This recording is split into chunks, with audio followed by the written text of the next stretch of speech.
If Satan, the prince of this world, come and find our hearts fortified against his batteries and provided to hold out, he not only departs, but as James says, he flees. Quote, he will flee from us. Chapter 4, verse 7. For the provision to be laid up, it is that which is provided in the gospel for us. Gospel provisions will do this work. That is, keep the heart full of a sense of the love of God in Christ.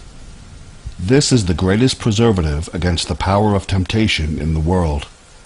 Joseph had this, and therefore, on the first appearance of temptation, he cries out, quote, how can I do this great evil and sin against God? Unquote.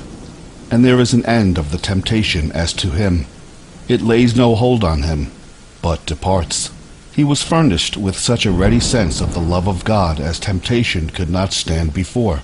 Genesis 39:9. The love of Christ constrains us, says the apostle, to live to him. 2 Corinthians 5:14. And so, consequently, to withstand temptation. A man may, nay, he ought to lay in provisions of the law also.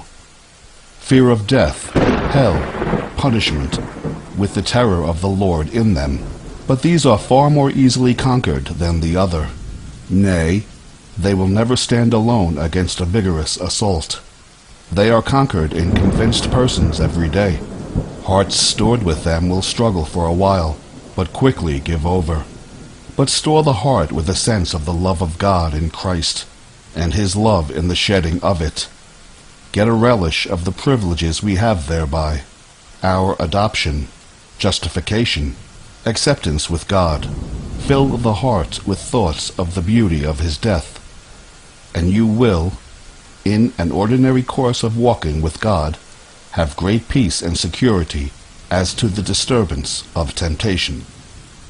When men can live and plod on in their profession, and not be able to say, when they had any living sense of the love of God, or of the privileges which we have in the blood of Christ, I know not what they can have to keep them from falling into snares. The apostle tells us that the peace of God shall keep our hearts. Philippians 4:7.